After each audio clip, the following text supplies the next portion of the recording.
자, 다음 키워드로 가볼까요? 네, 두 번째 키워드 바로 보겠습니다. 사랑과 복수. 자, 김동연 전 부총리에 대한 한국당의 애증이 신재민 전 사무관 폭로 전국에서 상당히 좀 달라지고 있어서 화제가 되고 있습니다. 예.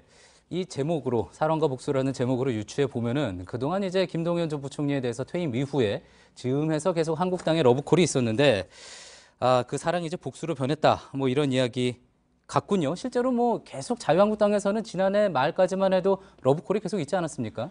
그렇습니다. 그런 식으로 볼 수가 있는데 당장 대표적인 게 김성태 당시 원내대표 지난해 12월 뭐 이렇게 얘기를 한 적이 있습니다. 김 전 부총리가 이제 복무는 다 했기 때문에 앞으로 자유를 누릴 수 있다. 그 자유 속에는 자유한국당도 당연히 포함이 된다.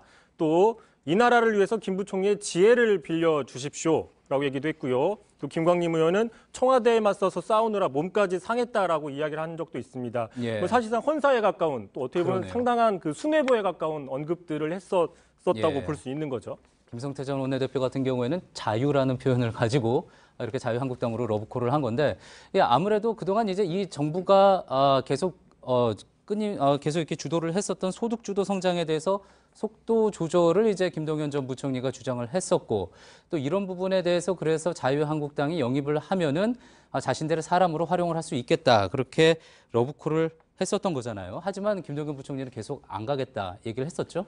그렇습니다. 그래서 어떻게 보면 사실상 짝사랑이다 뭐 이렇게 해석을 할 수도 있었는데 그럼에도 불구하고 한국당이 계속 러브콜을 보내기 때문에 기자들도 좀 예민할 수밖에 없었던 건데 뭐 제 경험을 좀 말씀드리면 지난해 11월 대통령 해외 순방이었는데 김 전 부총리가 마지막으로 동행을 했었습니다. 그래서 그 자리에서 기자들과 간담회를 했었는데 그 자리에서 이제 앞으로 그만두면은 무엇을 할 것이냐라고 물었더니 김 전 부총리가 좀 자유로워지고 싶다. 그랬더니 곧바로 한 기자는 자유로운 한국인이 되고 싶은 것이냐, 자유한국당에 가고 싶은 것이 아니냐 이렇게 좀 얘기를 했는데 그건 아니었다라고 바로 강하게 반박을 하긴 했습니다. 말려들지 않았던 거군요.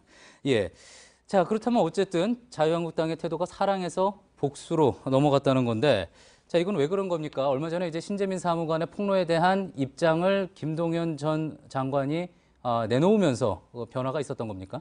뭐 그렇게 해석을 할 수밖에 없는데요. 당장 3일 날 페이스북에 올렸던 김 전 부총리의 이야기를 좀 보시면 이렇게 얘기를 했습니다.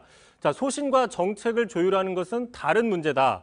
또 다른 부처나 청와대, 뭐 당이나 국회와 협의하는 과정에서 그 정책이 바뀔 수도 있고 수용될 수도 있다. 이게 바로 정책 형성의 과정이다라고 이야기를 했는데 사실상 신재민 전 사무관의 주장은 사실과 다르다라는 얘기를 한 걸로 해석이 되고 있습니다. 그렇다면 자유한국당이 기대했던 대답과는 좀 다른 방향으로 갔다고 볼 수가 있겠군요. 그렇습니다. 물론 이 발언에 대해서 사실과 다르게 김 전 부총리도 뭔가 하고 싶은 얘기가 있었고 어떤 진실의 한 자락을 좀 드러낸 거다라고 해석하는 쪽도 있긴 있습니다.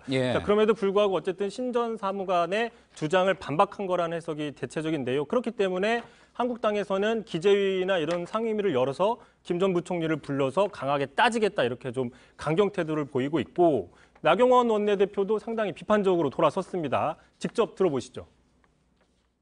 한마디로 김동연 부총리의 답은 진실의 머리는 감추고 변명의 꼬리만 내미는 그런 격인 말이다.